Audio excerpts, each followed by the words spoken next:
Om Swastiastu. Perkenalkan, nama saya Ida Bagus Dewa Santosa dari kelas 10 MIPA 3 dan absen 15. Di kesempatan kali ini saya akan menjelaskan bagian-bagian dari pengukuran, pengertian pengukuran, dan penggunaannya dalam kehidupan sehari-hari.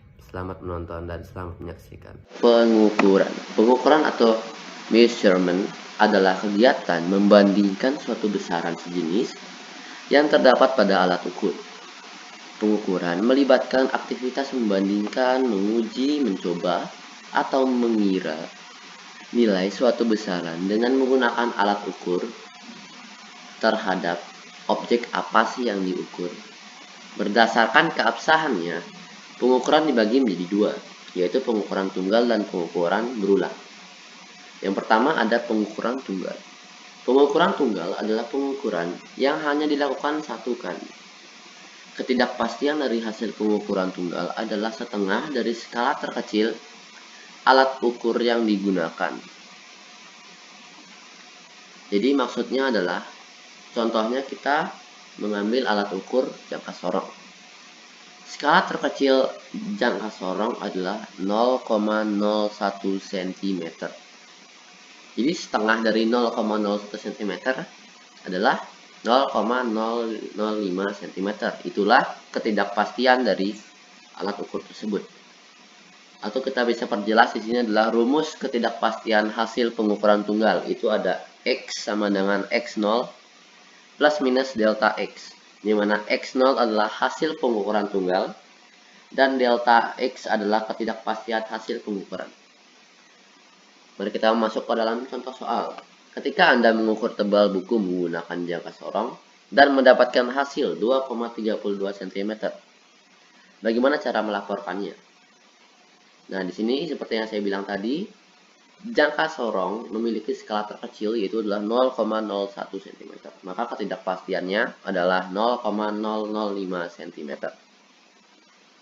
Jadi kita ketahui di sini X0-nya sama dengan 2,32 atau hasil pengukuran tunggalnya 2,32 cm. Delta X atau ketidakpastiannya adalah 0,005 cm. Masukkan ke dalam rumus, jadinya X sama dengan X0 plus minus delta X. Ubah ini menjadi 3 angka penting. Jadinya X sama dengan 2,320 plus minus 0,005 cm. Lanjut, yang kedua ada pengukuran berulang. Pengukuran berulang adalah pengukuran yang dilakukan lebih dari sekali atau secara berkali-kali yang menyebabkan hasil dari suatu pengukuran menjadi lebih akurat dan lebih absah. Jika kita melakukan pengukuran sebanyak N kali, maka akan memperoleh hasil-hasil pengukuran yaitu adalah X1, X2, dan X3, dan seterusnya.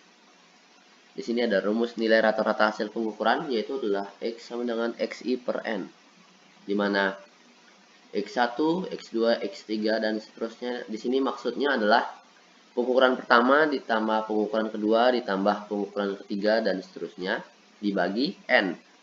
N di sini adalah berapa kali kita melakukan pengukuran. Yang kedua ada rumus ketidakpastian dalam pengukuran berulang. Itu delta X sama dengan Sx sama dengan 1 per N akar N dikali sigma Xi kuadrat dikurang dalam kurung sigma Xi dipangkatkan 2 per N dikurang 1. Sigma Xi kuadrat adalah hasil dari pengukuran, misalkan pengukuran pertama kita dipangkatkan 2 atau dikalikan dengan bilangan yang sama. Kalau sigma Xi aja berarti pengukuran pertamanya, bukan pengukuran yang dipangkatkan 2. Yang ketiga ada rumus ketidakpastian relatif, itu adalah delta X per X.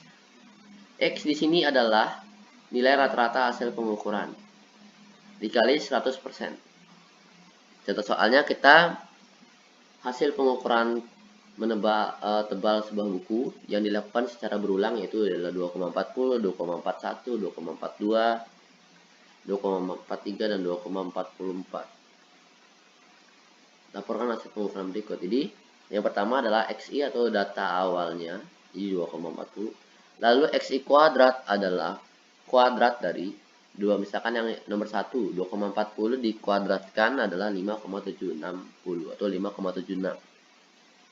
Di sini kita jumlahkan semua lalu mendapatkan sigma xi yaitu adalah 12,1.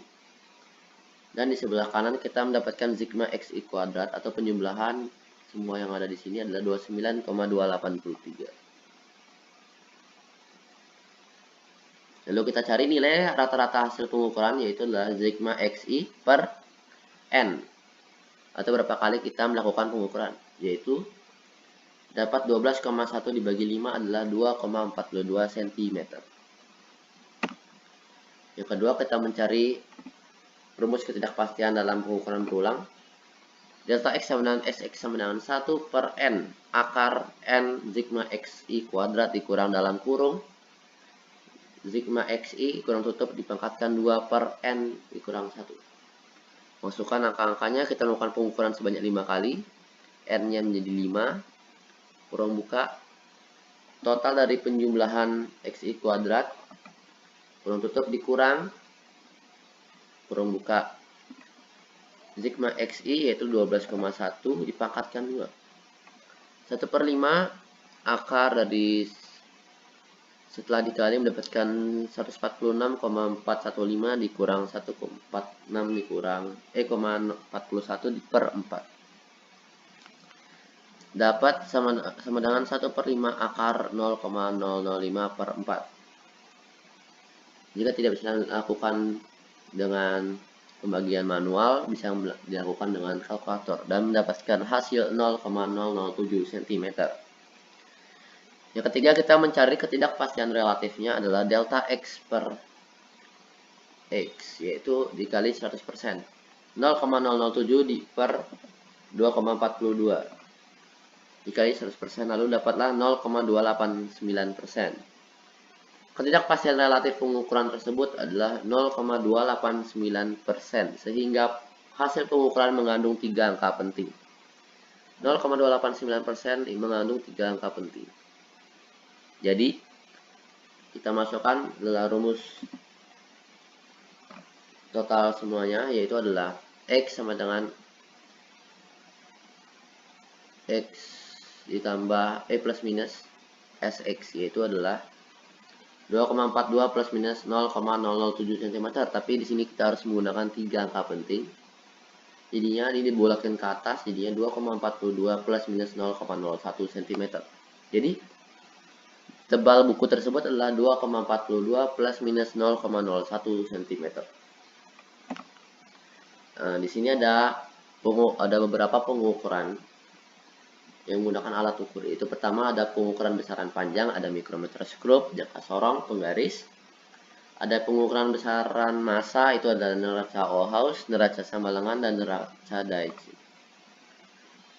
Lalu ada pengukuran besaran waktu dan pengukuran volume benda tidak beraturan. Pengukuran besaran waktu ada stopwatch analog dan digital. Sedangkan pengukuran volume benda tidak beraturan ada gelas ukur. Dan ada lagi satu pengukuran yang menggunakan arus listrik. Kita coba menggunakan, kita akan coba latihan soal dari beberapa macam-macam alat pengukuran yang sering muncul pada soal-soal. Jangka sorong memiliki nilai skala terkecil yaitu adalah 0,01 cm. Contoh soalnya, seorang siswa mengukur diameter sebuah pipa menggunakan jangka sorong, seperti terlihat pada gambar berikut. Nah, diameter pada pipa tersebut adalah, pertama kita harus lihat skala utama ya. Namanya skala utama adalah di bagian atas, dan skala nonius yang di bagian bawah. Cara kita menentukan skala utama itu bagaimana? Yaitu dengan cara melihat bagian di atas sebelum angka 0, sebelum garis 0. Di sini skala utamanya adalah 4,1. Kenapa? Karena 4,1 di belakang 0. Jadi yang sebelum noniusnya itu termasuk adalah skala utama. Jadi ini adalah 4,1 cm. Lalu dengan gimana cara menentukan noniusnya? Kita harus mencari ini yang garisnya yang sejajar, atas bawahnya yang sejajar. Ini tidak sejajar, tidak sejajar, tidak sejajar. Nah, di sini sejajar nih. di nomor 7, 5, 6, 7. Ingat, skala nonius itu adalah 0,01 karena nilai skala terkecilnya 0,01 dikali 7 adalah 0,07 cm. Nah, diameter pipanya adalah dengan cara menambahkan skala utama dan skala nonius. 4,1 ditambah 0,07 adalah 4,17 cm. Jawabannya adalah A. Oke, lanjut ke micrometer screw. Micrometer screw memiliki nilai skala terkecil yaitu 0,01 mm. Di sini ada 3 soal di mana kita harus mencari skala utama dan noniusnya dan kita jumlahkan pada ketiga soal tersebut. Yang pertama, caranya mencari skala utama dan skala nonius. Yang pada bagian kiri adalah skala utama dan bagian kanan adalah skala nonius. Cara menentukannya adalah bagian garis yang pada di sini itu adalah menambahkan 0,5. Di sini pada soalnya di sini menentukan 0,5. Jadi ini 3, 3,5, 4, 4,5. Nah, di sini menentukan skala utamanya bagaimana? Dengan kita melihat angka paling terakhir atau angka paling kanan sebelum skala noniusnya. Misalkan pada nomor gambar pada pertama dia adalah 4 dan ada garis kecil di bawahnya. Berarti artinya di sini adalah 4,5 mm. Dan gimana sih cara mencari skala noniusnya? Di sini kan ada 35 dan 36 dan 37. Dia akan mencari yang segaris lurus dengan skala utamanya. Jadi di sini adalah skala noniusnya. Jadi skala nonius itu adalah 0,01 mm. Jadi 37 dikali 0,01 adalah 0,37 mm. Kita cari, kita jumlahkan skala utama dan noniusnya akan mendapatkan 4,87 mm. Ini pada gambar pertama. Pada gambar kedua dan ketiga caranya sama. Pada skala utama ini karena paling kanan tidak ada setengah di sini jadi 4 mm. Lalu yang sejajar adalah 37. Jadi 37 dikali 0,01 sama dengan 0,37. Kita jumlahkan mendapatkan 4,37 mm. Lalu yang ketiga, ada skala utamanya sama dengan nomor 2 yaitu adalah 4. Karena pada akhirnya dia hanya 4 saja. Lalu yang sejajar adalah 32, 30, 31, dan 32. Lalu 32 dikali 0,01 cm mendapatkan 0,32 mm. Kita jumlahkan skala utama dan skala nonius lalu mendapatkan 4,32 mm. Baik, yang ketiga kita ambil contoh adalah penggaris. Cara menghitung penggaris bukan dari ujung penggaris tapi dari angka 0 yang dia harus sangat lurus. Lalu di sini adalah 10 cm. Kalau cara menghitung penggaris sangatlah mudah. Dimulai dari bendanya ditaruh pada angka 0 dengan sangat lurus. Lalu kita hanya melihat ujungnya, yaitu di sini ada ujungnya adalah 10 cm, maka panjang persegi panjang tersebut adalah 10 cm. Yang keempat ada neraca Ohaus. Neraca Ohaus cara menghitungnya sangatlah gampang. Hanya melihat tanda-tanda yang sudah diberikan di sini. Di sini ada yang pertama ada 300 ditambah 70 ditambah di sini ada 5,4. 1, 2, 3, 4, 5,4. Tinggal semua dijumlahkan yaitu adalah 375,4 gram. Baik, lanjut. Di sini adalah kesalahan yang terdapat dalam pengukuran. Ada 3 kesalahan yang terdapat dalam pengukuran. Pertama adalah kesalahan umum. Kesalahan umum adalah kesalahan yang terjadi yang biasanya berasal dari pengamat. Biasanya pengamat ini mengalami kurangnya pengetahuan akan penggunaan alat tersebut. Yang kedua ada kesalahan sistematis. Kesalahan sistematis itu adalah kesalahan yang terjadi yang berasal dari alat ukur itu sendiri. Kesalahan sistematis dibagi menjadi 2, itu adalah kalibrasi dan paralaks. Kesalahan kalibrasi itu berkaitan dengan pengaturan alat ukur seperti contohnya kita belum menggunakan alat ukur tersebut tapi angka pada alat tersebut tidak lurus dengan angka 0 atau tidak 0. Contohnya dia berada di nomor 1 atau di nomor 2. Yang kedua ada kesalahan paralaks atau pengamatan. Kesalahan ini adalah kesalahan pembacaan alat ukur dikarenakan posisi mata yang tidak tepat. Ada yang misalnya dia ke kiri matanya, ada yang ke kanan. Di mana posisi yang tepat itu adalah mata harus lurus dan sejajar dengan benda. Yang ketiga ada kesalahan acak. Kesalahan yang terjadi bukan dari pengamat maupun dari alat ukur. Itu ada kebisingan, radiasi, getaran bumi, dan fluktuasi tegangan listrik.